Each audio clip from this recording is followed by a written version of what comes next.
जरा सोचो एक ऐसी जेल के बारे में जो हजारों एकड़ में फैली हो, जहाँ से निकलने का कोई रास्ता ना हो और जान का खतरा हद से ज्यादा। कहानी की शुरुआत होती है आज से हजारों साल बाद, जब इंसानों ने धरती छोड़कर अलग अलग ग्रहों पर बसना शुरू कर दिया। कुछ ग्रह तो बढ़िया निकले, लेकिन कुछ के अंदर ऐसे अजीबोगरीब खतरनाक जानवर रहते थे जिनसे इंसानों को बहुत खतरा था, और इस पूरे ब्रह्मांड पर सिर्फ एक सरकार राज करती थी। इसके बाद हम इसी तरह के टाइटेनियम नाम के ग्रह को देखते हैं, जहाँ लोगों ने अपना एक शहर बसाया और ऐसा सिस्टम बनाया जहाँ इंसानों की हर हरकत पर नजर रखी जाती थी। फिर हम क्रिस्टी नाम की एक लड़की को देखते हैं जो इस प्लेनेट पर जेल में थी। इसके बाद हम ऐसे ही 10 कैदियों को देखते हैं जिन्हें शहर से निकाले जाने की सजा दी गई थी। यहाँ किसी को भी मौत की सजा नहीं दी जाती थी, बस शहर से निकाल देते थे, क्योंकि शहर से बाहर यहाँ बहुत ही खतरनाक जीव रहते थे जो मौका मिलते ही उन्हें मार डालते। कैदी अब यहाँ से भागकर कहीं नहीं जा सकते थे, तो इस जगह को एक खुली जेल भी कहा जाता था। अब इन 10 कैदियों को खतरनाक दलदल में से गुजरते हुए पैराडाइज आइलैंड्स तक पहुंचना था, लेकिन सच तो ये था कि आज तक कोई पैराडाइज आइलैंड्स तक पहुंच ही नहीं पाया था। खैर फिर कैप्टन सभी कैदियों को शहर की सरहद तक ले आया, जहाँ एक अदृश्य सुरक्षा कवच था। कैप्टन ने सुरक्षा कवच हटाते हुए अर्विन नाम के कैदी के सर से कपड़ा हटाया और फिर उन सबके लिए एक लोहे का बक्सा मंगवाया, जिसमें उनके काम की सारी चीजें थी। अब उनके पास यहाँ से निकलने के लिए 1 घंटे का टाइम था, वरना गार्ड्स उन्हें गोली मार देंगे। ये सुनकर एक औरत तो पागलों की तरह रोते हुए इधर उधर भागने लगी, तो क्रिस्टी ने जैसे तैसे उस औरत को शांत किया।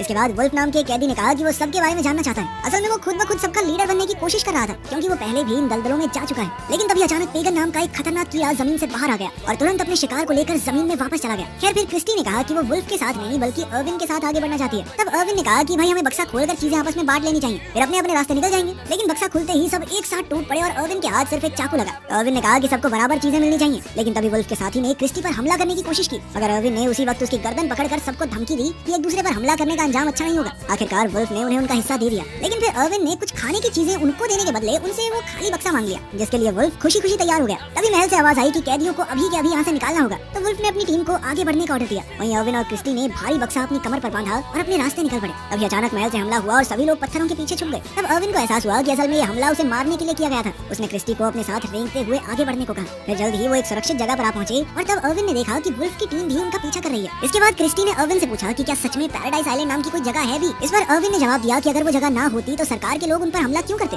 गार्ड्स को पूरा यकीन था कि अर्विन रास्ते में ही मारा जाएगा। खैर अर्विन ने कहा कि वो पहली बार इस रास्ते पर जा रहा है, लेकिन उसे यकीन है कि वो जरूर कामयाब होगा। असल में कुछ साल पहले अर्विन सरकार के प्रेसिडेंट का एडवाइजर हुआ करता था। वहीं दूसरी ओर हम देखते हैं कि नए प्रेसिडेंट ने कैप्टन को बुलाकर पूछा कि एडवाइजर अब तक जिंदा कैसे है, तो कैप्टन ने उसे यकीन दिलाया कि आज तक कोई इन दलदलों को पार नहीं कर पाया। उधर क्रिस्टी और अर्विन को रास्ते में थोड़ा साफ पानी मिला, तो क्रिस्टी ने अपना चेहरा धोया और आने वाले समय के बारे में सोचने लगी। अभी अचानक अर्विन ने क्रिस्टी को बिल्कुल हिलने से मना कर दिया। क्रिस्टी को लगा कि अर्विन उसका फायदा उठाना चाहता है, मगर असल में तो अर्विन ने उस पेगन कीड़े को देख लिया था जो अचानक जमीन से बाहर आ गया था। जब अर्विन उसका सामना कर रहा था तो क्रिस्टी ने हिम्मत दिखाकर चाकू से कीड़े को काट डाला। बाद में जब वो अर्विन के घावों पर मरहम लगा रही थी तो क्रिस्टी ने बताया कि एक बार एक इंस्पेक्टर ने उसके साथ जबरदस्ती करने की कोशिश की थी, लेकिन जब क्रिस्टी नहीं मानी तो उस पुलिस वाले ने बिना किसी गलती के उसे जेल में डाल दिया। उसी समय वुल्फ का ग्रुप भी वहाँ पहुंचा। वुल्फ उनसे वो लोहे का बक्सा वापस लेना चाहता था, मगर अर्विन ने कीड़े के काटे हुए हिस्से को अपने हाथ पर बांधा और उसे हथियार की तरह इस्तेमाल करके वुल्फ पर हमला करने लगा। वुल्फ को एहसास हुआ कि इस समय वो अर्विन का मुकाबला नहीं कर सकता, इसीलिए उसने अर्विन और क्रिस्टी को जाने दिया, लेकिन फिर भी वो उनका पीछा करते रहे। असल में वुल्फ चाहता था कि वो दोनों आगे चलकर पहले दलदल में फंस जाएं, ताकि उनके ग्रुप को आने वाली मुसीबत का पहले ही पता चल जाए। कुछ समय बाद अर्विन को जमीन से पेगन्स निकलते दिखाई दिए, तो उसने क्रिस्टी को चुपचाप नीचे लेट जाने को कहा। ऐसा करते ही बहुत सारे पेगन्स अचानक जमीन से बाहर आ गए और वुल्फ के ग्रुप पर हमला कर दिया। वो कई कैदियों को अपना शिकार बनाकर जमीन के अंदर ले गए। उधर प्रेसिडेंट ने कैप्टन से अर्विन के बारे में पूछा, तो कैप्टन ने बताया कि उसका एक खास आदमी अर्विन के पीछे लगा हुआ है। इधर रात होने पर अर्विन और क्रिस्टी एक जगह पर रुक गए और अर्विन उसे अपनी पूरी सच्चाई बताने को तैयार हो गया, लेकिन इससे पहले कि वो कुछ कहता क्रिस्टी थक हार कर वहीं सो गई।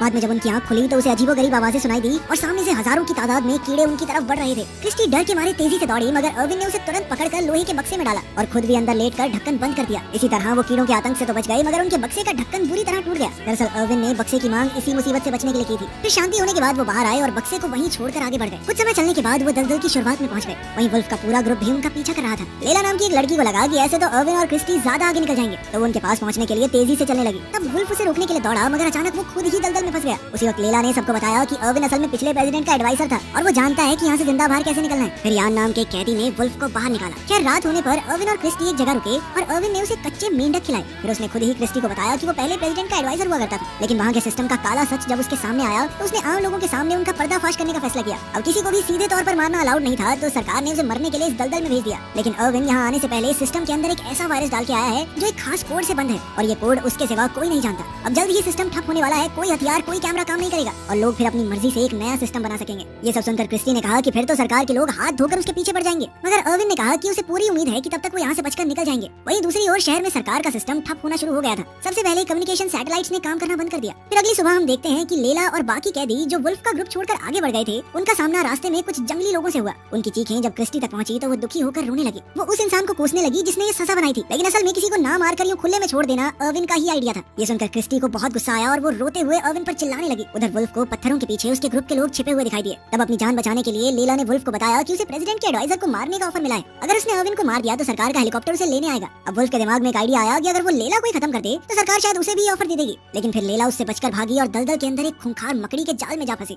वो बेचारी वहीं तड़प तड़प कर मारी गई। जब कैप्टन को खबर मिली कि उनकी जासूस मारी गई तो उसने सार्जेंट मैटियस को हथियार देकर एडवाइजर को मारने के मिशन पर भेजा। वहीं दूसरी ओर वुल्फ का एक और साथी रास्ते में मारा गया। इधर यान ने अर्विन और क्रिस्टी के पास जाकर उन्हें भटका दिया, जिससे अर्विन वुल्फ के जाल में फंस गया। वुल्फ ने अचानक उसे बांधकर कैद कर लिया था और अब वो उसे मारना चाहता था ताकि सरकार उसे आजाद कर दे। अब कोई और चारा नहीं था, इसलिए अर्विन ने क्रिस्टी को भाग जाने को कहा और क्रिस्टी ने अचानक उसे चूम लिया। इधर वुल्फ ने अर्विन को खड़ा होने को कहा, मगर अर्विन उसकी एक सुनने को राजी नहीं था, इसीलिए वुल्फ को उसे अपनी पीठ पर उठाकर आगे बढ़ना पड़ा। वहीं हम देखते हैं कि सार्जेंट मैटियस और उसका ग्रुप पुरानी जेल के खंडरों में पहुंचे, जहां कई खूंखार अपराधी रहते थे। जल्द ही वुल्फ भी वहां पहुंच गया। फिर उसने अर्विन और क्रिस्टी को एक जगह पहुंचाया और सार्जेंट मैटियस से डील करने पहुंचा। लेकिन उनकी बातचीत के बीच ही अर्विन वहां से भाग निकला। तब वुल्फ ने घबराकर सार्जेंट को कहा कि तुम चिंता मत करो, मैं उसे ढूंढ निकालूंगा। मगर सार्जेंट ने गुस्से में उसे गोली मार दी। फिर सार्जेंट को क्रिस्टी और यान मिले तो सार्जेंट ने यान को भी मार डाला और क्रिस्टी को अपने कब्जे में लेकर आगे बढ़ा। तभी अर्विन ने सामने आकर सार्जेंट से क्रिस्टी को रिहा करने को कहा और इसके बदले में वो खुद को उसके हवाले कर देगा। लेकिन क्रिस्टी को रिहा करते ही सार्जेंट ने उसकी पीठ में बेहोश कर देने वाला ट्रैंकुलाइजर मार दिया और तभी अचानक पीछे से वुल्फ ने सार्जेंट को मार डाला। वुल्फ अब अपनी आखिरी सांसें गिन रहा था, मगर वो सार्जेंट से बदला लेने से नहीं चूकने वाला था। तब अर्विन ने वुल्फ का शुक्रिया अदा किया तो वुल्फ ने उसे सलाह दी कि पैराडाइज आइलैंड जाने की कोशिश मत करो, क्योंकि ऐसी कोई जगह है ही नहीं।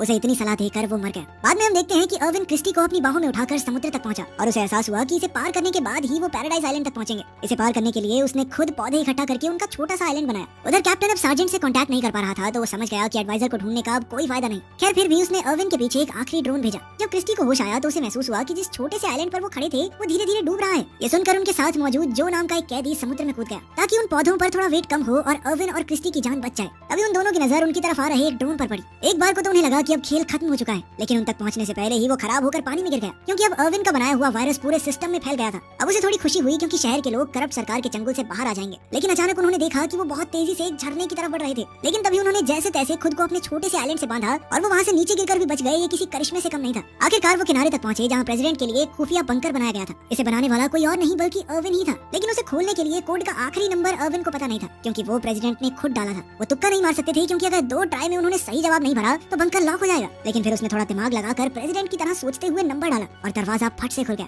अंदर जाकर उन्होंने देखा कि वहाँ मौजूद स्पेसशिप में सिर्फ एक ही इंसान के लिए सीट थी। तब अर्विन ने क्रिस्टी को आगे जाने को कहा, मगर क्रिस्टी ने साफ इनकार कर दिया, क्योंकि अब तो वो अर्विन से प्यार करने लगी थी। आखिर में वो दोनों जैसे तैसे उस स्पेसशिप में घुस गए और उस ग्रह से बाहर निकलकर वो पृथ्वी पर पहुंचे, जहाँ उन्होंने सरकार को सारी सच्चाई बताई। उम्मीद है अब उनके ग्रह पर जिंदगी थोड़ी बेहतर हो जाएगी। अगर वीडियो पसंद आई तो लाइक कर देना, चैनल को सब्सक्राइब कर देना। मिलते हैं अगली वीडियो में।